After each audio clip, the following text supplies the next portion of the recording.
BNP যখন ছাত্র উপদেষ্টাদের পদত্যাগ চাইছে বা অপসারণ চাইছে, তখন তাদের ভুলে যাওয়া উচিত হবে না যে তাদের অনুগত, তাদের বসিয়ে দেওয়া উপদেষ্টারা সরকারে অত্যন্ত গুরুত্বপূর্ণ পদগুলোতে কাজ করছেন এবং তাদের কথা অনুযায়ী বিভিন্ন নিয়োগ পরিচালনা করছেন।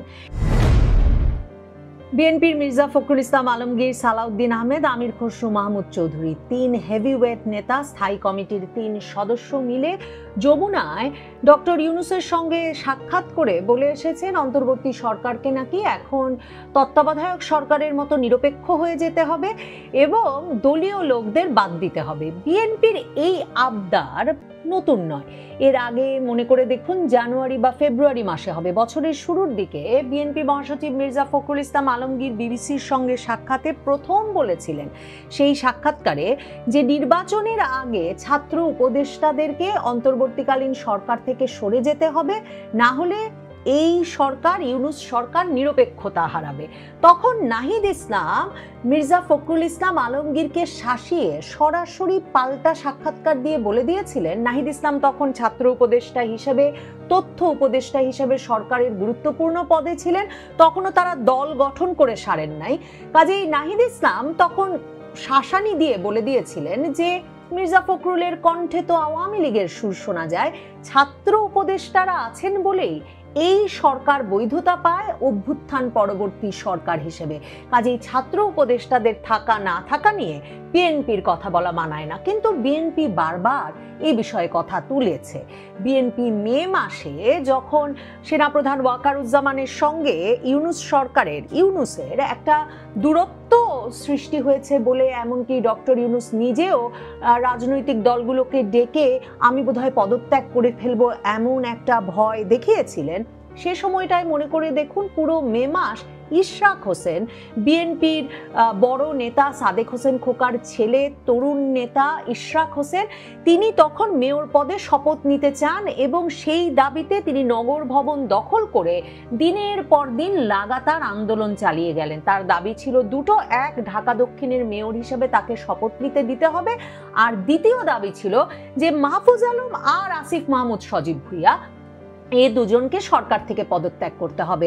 ইশরাক হোসেনেরও মূল রাগ কিন্তু আসিফ মাহমুদ সজীব ভুইয়ার বিষয় ছিল, কারণ আসিফ মাহমুদ সজীব ভুইয়া ডিসেম্বরে সচিবালয়ে আগুন লাগার পর থেকেই নগর ভবন দখল করে, নগর ভবন আলো করে বসে আছেন এবং পুরো শহরের, মানে স্থানীয় সরকারের সকল পদ, পদায়ন, উন্নয়ন কর্মসূচি সব কিছুর মানে এক রকমের ভাগ বাটোয়ারা এবং তোলা তুলছেন ওই নগর ভবনে বসে। এখন সেই সময় ইশরাক হোসেন রীতিমতো ডেডলাইন দিয়ে দিয়েছিলেন যে তারা লোকই ওঠাবেন না রাজপথ থেকে, তিনি তার সমর্থকদের ওঠাবেন না যতক্ষণ না ওই 2 উপদেষ্টা পদত্যাগ করেন।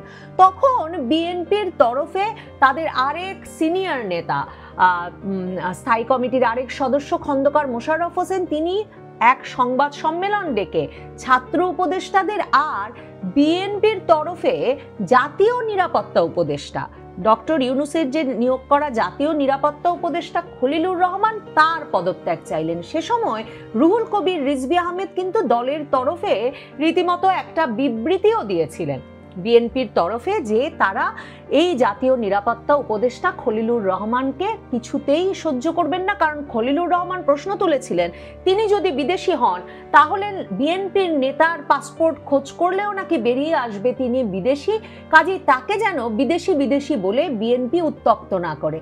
এসব নানা ঘটনার পর জুনে তারেক রহমানের সঙ্গে গিয়ে ডক্টর ইউনূস লন্ডনে বৈঠক করলেন, খলিলুর রহমানকে পাশে বসিয়ে আমির খসরু মাহমুদ চৌধুরীও সেই বৈঠকে যোগ দিতে ঢাকা থেকে গেলেন। বিএনপি আর উপদেষ্টাদের পদত্যাগের বিষয় বা উপদেষ্টাদের সরিয়ে দেওয়ার বিষয়ে কোনো রা করেনি, মানে এরপর থেকে আর কোনো আওয়াজ ছিল না। আর মে মাসে যখন বিএনপি এই আওয়াজ তুলেছিল যে ছাত্র উপদেষ্টাদের সরিয়ে দিতে হবে, তখন ছাত্র উপদেষ্টা আছেন মাহফুজ আলম আর আসিফ মাহমুদ সজীব ভুইয়া, তখন এনসিপি পাল্টা, জাতীয় নাগরিক পার্টি তখন কিন্তু পাল্টা একেবারে নাম উল্লেখ করে বলেছিল যে তাহলে সবারই তো দলের মনোনয়নে বিভিন্ন জন উপদেষ্টা হয়েছে, মানে বিএনপির মনোনয়নে বিভিন্ন জন উপদেষ্টা হয়েছে, জামায়াতের মনোনয়নে বিভিন্ন জন উপদেষ্টা হয়েছে, বিশেষ করে বিএনপির মনোনয়নে যে 3 জন উপদেষ্টা হয়েছেন বলে তারা তখন বলেন।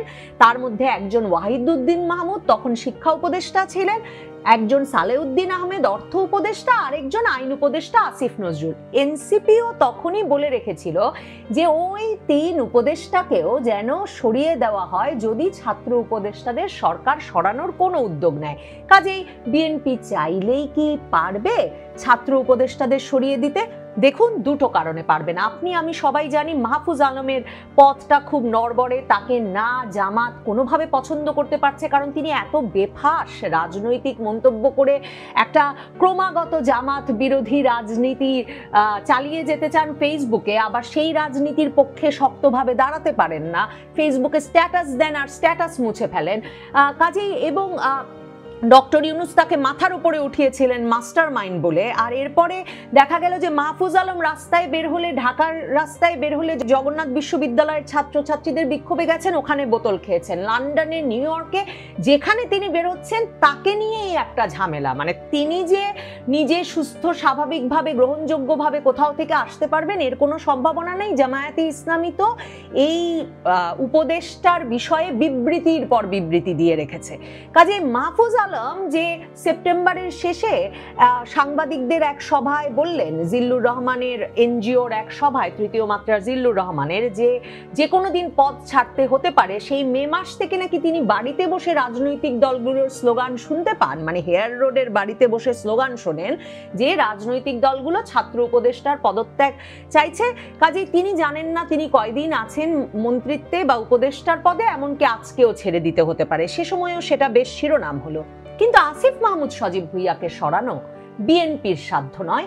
আসিফ মাহমুদ সজীব ভুঁইয়াকে সরানো এত সহজ নয়। মনে করে দেখুন, আসিফ মাহমুদ সজীব ভুঁইয়ার বাবা বিল্লাল হোসেনের কত কীর্তিকাণ্ড বেরিয়ে এলো কুমিল্লায়, মানে হত্যা মামলায় তাকে জড়ানো থেকে শুরু করে তিনি কিভাবে প্রভাব প্রতিপত্তি খাটাচ্ছেন সে খবর তো বেরিয়ে এলো। সাধারণ স্কুল টিচার এক বাবা, তার ছেলে আসিফ মাহমুদ সজীব ভুঁইয়া কিনা AK-47 এর গুলি নিয়ে বিমানবন্দর পার হওয়ার সময় গুলি সহ ধরা পড়লেন, সে ঘটনাও ধামাচাপা পড়ে গেল। এই আসিফ মাহমুদ সজীব ভুঁইয়া সারা বাংলাদেশে স্থানীয় সরকার মন্ত্রণালয়ের উপদেষ্টা হিসেবে সকল পদ পদায়ন তো বটেই, সবচেয়ে বেশি উন্নয়ন কাজ করছেন। এবং সেই কত মাস আগে মনে করে দেখুন, তার APS মোয়াজ্জেম 400 কোটি টাকা হাতিয়ে নিয়েছে এমন খবর বেরিয়ে পড়ার পর তার সেই APS কে সরিয়ে দেওয়া হলো, কিন্তু উপদেষ্টার কেশাগ্র স্পর্শ করা গেল না। এমনকি এই যে তাকে বেকায়দায় ফেলতে বেশ গুছিয়ে আওয়ামী লীগের এক সংসদ সদস্যের বাড়িতে তারা চাঁদাবাজি করছিলেন, আওয়ামী লীগের সংসদ সদস্যের বাড়িতে চাঁদাবাজি করা, আগুন দেওয়া, ভাঙচুর করা, এগুলো তো জায়েজ 2024 আগস্টের পর থেকে। কাজেই সেই মানে বাড়িতে দ্বিতীয় দফা না তৃতীয় দফা তিনি দলবল পাঠিয়েছেন ওখানে চাঁদাবাজি করতে, সেই ভিডিও ফুটেজ বেরিয়ে গেল, তাদেরকে গ্রেফতার করা হলো। এবং এই আসিফ মাহমুদ সজীব ভুঁইয়ার সঙ্গে যে ওয়েস্টিন হোটেলের সামনে এই ব্যক্তিদের দেখা হয়েছিল, চাঁদাবাজ ব্যক্তিদের, এই সব খবর এদের বরাতেই একেবারে ভিডিও বার্তা দিয়ে ফাঁস করে ফেলা হলো। মানে বোঝাই যাচ্ছিল যে কোনো একটা এজেন্সি, কোনো একটা খুবই সুদক্ষ গোয়েন্দা বাহিনী চাইছিল যে আসিফ মাহমুদ সজীব ভুঁইয়ার নিয়মিত ওয়েস্টিনে হাঁস খেতে যাওয়া, কিংবা ওয়েস্টিনের সামনে চাঁদাবাজদের সঙ্গে বৈঠক করা এবং সেই চাঁদাবাজি হাতে নাতে ধরে ফেলার পুরো ফাঁদটা পেতে জনগণের সামনে প্রকাশ করা হলো বটে, কিন্তু কিচ্ছু হলো না তো আসিফ মাহমুদ সজীব ভুঁইয়ার। কারণ আমি আপনাদেরকে তখন থেকে বলছিলাম, আসিফ মাহমুদ সজীব ভুঁইয়া ইউনূস সরকারের মানি মেকিং মেশিনটা রান করেন। কাজেই বিএনপি যখন গিয়ে বলল যে তারা উদ্বিগ্ন, প্রশাসনে নিরপেক্ষ নিয়ম ঘটছে না, এসব নিয়ে উদ্বিগ্ন, তখন ইউনূস তাদের কি বললেন? ইউনূস সাহেব তখন বললেন যে আমি নিজে তো এখন প্রশাসনে সকল নিয়োগ দেখব নির্বাচনের আগে, কাজে আপনারা কোনো চিন্তা করবেন না। আর দেখেন মির্জা ফখরুল ইসলাম আলমগীর নিউ ইয়র্কে বিজনেস ক্লাসে গিয়ে এত অভিভূত হয়ে পড়েছিলেন যে তিনি তো সেখানে বসেই বলে এসেছেন যে ডক্টর ইউনূসের মধ্যে তিনি জিয়ার ছায়া দেখতে পাচ্ছেন, কাজেই ডক্টর ইউনূস নিজে প্রশাসনে সব নিয়োগ করবেন। এ কথা বলার পর তো তার তর্ক করার উপায় নাই। আবার দেখেন তার নেতা তারেক রহমান, তিনি তো সেই জুন মাসেই বলে রেখেছেন যে ডক্টর ইউনূস আপনি সব সময়, আপনি আর খালেদা জিয়া সব সময় আমাদের মাথার উপরে থাকবেন। কাজেই তাদেরকে এই বুঝ পেয়ে চলে আসতে হয়েছে, কারণ ইউনূস তো বলবেনই প্রশাসনের নিয়োগগুলো তিনি দেখবেন, কারণ সর্বশেষ উপদেষ্টা পরিষদের ভেতরে যা নিয়ে, যেই টাকার বকরা নিয়ে বড় ধরনের গন্ডগোল লেগে গেল, তা হচ্ছে দুই আসিফের মধ্যে, আসিফ নজরুল আর আসিফ মাহমুদ সজীব ভুইয়ার মধ্যে। আসিফ নজরুল 22 কোটি টাকায় রফা করলেন চট্টগ্রামের জেলা প্রশাসক হিসেবে নওগাঁর জেলা প্রশাসককে নিয়ে আসার কাজটি নিয়ে, এবং সেজন্য 4 কোটি টাকা নগদ নিয়ে নিলেন আর 2 কোটি টাকা নিলেন তার জনপ্রশাসন সচিব। আর কথা ছিল 22 কোটির বাকি টাকা ওই ব্যক্তি চট্টগ্রামে যিনি নিয়োগ পাবেন ডিসি হিসাবে, সেই ব্যক্তি চট্টগ্রামের ডিসি হিসেবে দায়িত্ব পালনের সময় পরিশোধ করবেন। আসিফ মাহমুদ সজীব ভুইয়া বাগড়া হয়ে বসলেন, কারণ ডিসি নিয়োগ, এই সব নিয়োগ তো তিনি দেখছিলেন এতদিন। এই কাজে কিভাবে আসিফ নজরুল এত বড় টাকার লেনদেন ঘটিয়ে ফেললো, ওই বিষয়টি হাতে নাতে ধরে তিনি তখন ইউনূসকে গিয়ে নালিশ করে দিলেন, এবং ডক্টর ইউনূস সাথে সাথে জনপ্রশাসন সচিবকে বদলি করে দিলেন, পরিকল্পনা মন্ত্রণালয়ে পাঠিয়ে দিলেন। আর এই নিয়োগ মানে আসিফ নজরুল টাকা খেয়ে যে নিয়োগের ব্যবস্থা করেছিলেন নওগাঁর ডিসিকে চট্টগ্রামে নিয়ে আসা, সেই নিয়োগটিও স্থগিত করলেন। তার মানে আপনাকে আমাকে তো স্বীকার করতেই হচ্ছে ডক্টর ইউনূস নিজে এখন পুরো বিষয়টা দেখভাল করছেন। ডক্টর ইউনূস কিন্তু জনপ্রশাসনেও একটা কমিটিও করে দিয়েছিলেন, এবং সেটা একটা বিএনপি সমৃদ্ধ কমিটি। আসিফ নজরুল, সৈয়দা রিজওয়ানা হাসান, ফাউজুল কবির খান, মাহফুজ আলম এবং প্রধান উপদেষ্টার মুখ্য সচিবকে সেই কমিটিতে রাখা হয়েছিল। প্রধান উপদেষ্টা তার মুখ্য সচিবকেও সেখান থেকে সরিয়ে দিয়েছেন, যাতে তিনি ব্যাপারটা বিশেষভাবে দেখভাল করতে পারেন। দেখেন কালকে বিএনপির সঙ্গে এই বৈঠকে কাদেরকে নিয়ে উপস্থিত ছিলেন প্রধান উপদেষ্টা ডক্টর মোহাম্মদ ইউনূস। ডক্টর মোহাম্মদ ইউনূস সেখানে উপস্থিত হলেন আসিফ নজরুল, ওয়াহিদুদ্দিন মাহমুদ আর আদিলুর রহমান খান শুভ্র, এই 3 জনকে নিয়ে। মানে যাদেরকে এনসিপি সরাসরি চিহ্নিত করে বা ছাত্র উপদেষ্টারা সরাসরি জানে, কারণ তারা তো এই উপদেষ্টা পরিষদ গঠনের সঙ্গে ছিল, তারা সরাসরি জানে যে এদের সকলের মনোনয়ন এসেছে বিএনপি বা বিএনপি ঘরানার রাজনৈতিক জোটের কাছ থেকে। ওয়াহিদুদ্দিন মাহমুদ মির্জা ফখরুল ইসলাম আলমগীরের শিক্ষা জীবনের বন্ধু, একসময় রুমমেট ছিলেন। তিনি নিজে বিভিন্ন বক্তৃতায় কথা উল্লেখ করেছেন, এবং ওয়াহিদুদ্দিন মাহমুদ কথাও বলেছেন যে তিনি তার আমলে সকল নিয়োগে, উপাচার্য নিয়োগের ক্ষেত্রে মৃদু বিএনপি বা নীরব বিএনপিদেরকে প্রাধান্য দিয়েছেন। আসিফ নজরুলকে বিএনপি যে মনোনয়ন দিয়েছে এনসিপি, সেটা সেই মে মাস থেকে বলে আসছে। আর আদিলুর রহমান শুভ্রকে, আদিলুর রহমান শুভ্র হচ্ছেন সেই ব্যক্তি যাকে হেফাজতে ইসলাম, মামুনুল হকেরা মনোনয়ন দিয়েছেন, এবং হেফাজত আর বিএনপির ভেতরে ঐক্য গড়ে তুলতে, নির্বাচনী ঐক্য গড়ে তুলতে যিনি গুরুত্বপূর্ণ ভূমিকা রাখছেন।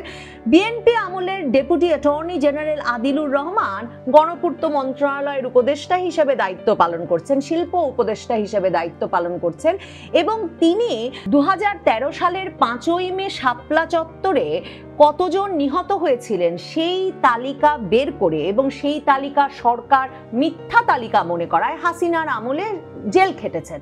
কাজেই এই আদিলুর রহমান, যিনি গিয়ে কয়েক মাস আগে খালেদা জিয়ার হাতে নিজ হাতে তার গুলশানের বাসভবনের নামজারির কাগজ হাতে দিয়ে এসেছেন, কাজেই বিএনপির একেবারে ঘনিষ্ঠ মিত্র অনুগত উপদেষ্টাদের নিয়ে ডক্টর ইউনূস মির্জা ফখরুলদের সঙ্গে আলোচনায় বসেছিলেন, এটা মনে করাতে একদিকে যে বিএনপি যখন ছাত্র উপদেষ্টাদের পদত্যাগ চাইছে বা অপসারণ চাইছে, তখন তাদের ভুলে যাওয়া উচিত হবে না যে তাদের অনুগত, তাদের বসিয়ে দেওয়া উপদেষ্টারা সরকারি অত্যন্ত গুরুত্বপূর্ণ পদগুলোতে কাজ করছেন এবং তাদের কথা অনুযায়ী বিভিন্ন নিয়োগ পরিচালনা করছেন। অন্যদিকে ডক্টর ইউনূস এ কথাটাও মনে করিয়ে দিয়েছেন যে ওই যে প্রশাসনে নিয়োগ নিয়ে তাদের শঙ্কা আছে। মনে রাখবেন, এর মধ্যে সৈয়দ মোহাম্মদ তাহের কিন্তু বলেছেন যে নতুন যে জনপ্রশাসন সচিব নিয়োগ হয়েছেন তিনি ছাত্র জীবন থেকে বিএনপির রাজনীতির সঙ্গে জড়িত। সৈয়দ মোহাম্মদ তাহের জামায়াতের নায়েবে আমির কথাও বলেছেন যে তাদের কাছে রেকর্ডিং আছে যে উপদেষ্টা পরিষদের বৈঠকে কোন কোন উপদেষ্টা কি কথা বলেন। সে সময়ও লোকের সন্দেহ যেমন আসিফ নজরুলদের মতো একেবারে বিএনপি ঘনিষ্ঠ, বিএনপি অনুগত উপদেষ্টাদের দিকে গেছে, ঠিক তেমনি নাহিদ ইসলাম যখন কদিন আগে বললেন যে সেফ এক্সিট খুঁজছেন বিভিন্ন উপদেষ্টারা এবং তারা বিদেশে টাকা পয়সা পাঠিয়ে আখের গুছিয়ে নিয়ে সেফ এক্সিটের ব্যবস্থাও করে ফেলেছেন, প্রয়োজন পড়লেই তারা নাম প্রকাশ করে দেবেন, তখনও কিন্তু এই যে বিএনপি ঘনিষ্ঠ আসিফ নজরুল তার নাম শীর্ষস্থানে ছিল। আরেকজনের নাম শীর্ষ পদে ছিল, তিনি হচ্ছেন আসিফ মাহমুদ সজীব ভুইয়া। এই আসিফ মাহমুদ সজীব ভুইয়া আবার বিএনপি থেকে নির্বাচনের স্বপ্ন দেখছেন, সেটা এক রকমের ওপেন সিক্রেট, কারণ তিনি বলেছেন যে তিনি কুমিল্লায় গিয়ে মানে স্থানীয় রাজনীতিতে জড়িত হয়ে পড়তে চান না, তিনি জাতীয় রাজনীতির কেন্দ্রে থাকতে চান, কাজেই ঢাকা থেকেই নির্বাচন করবেন।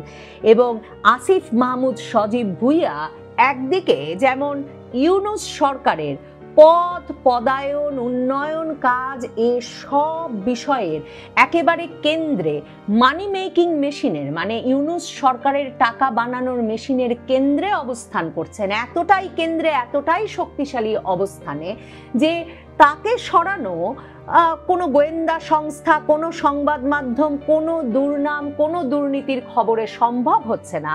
আর ইউনূস নিজে তার অবস্থানটি শক্তিশালী রাখতে চাইছেন, কারণ আসিফ মাহমুদ সজীব ভুইয়ার শক্তির ওপরে ইউনূস সরকারের শক্তিও অনেকটা নির্ভর করে।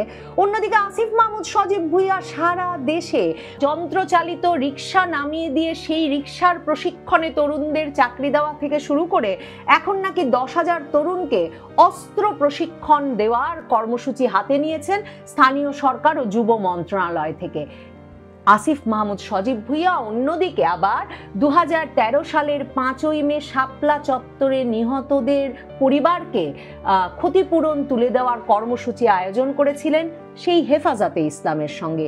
বিএনপি যার সঙ্গেও খুব ঘনিষ্ঠ হতে চাইছে, হেফাজতে ইসলাম, মামুনুল হকরা এবং এমনকি হেফাজতের শীর্ষ নেতা বাবু নাগরি সকলেই উচ্ছ্বসিত এই আসিফ মাহমুদ সজীব ভুইয়াকে নিয়ে। আসিফ মাহমুদ সজীব ভুইয়াকে সরানো তাই বিএনপির জন্য মুশকিল, সম্ভবত বরং আসিফ মাহমুদ সজীব ভুইয়াকে মেনে নিয়ে আরো কাছে টানতে হবে, নির্বাচনে মনোনয়ন দিতে হবে, ঢাকার একটা আসন ছেড়ে দিতে হবে। বিএনপি আসিফ মাহমুদ সজীব ভুইয়াকে কি বুঝ দিতে পারে, দর কষাকষিতে তাকে কি লাভালাভ দেখাতে পারে, তার উপর নির্ভর করে।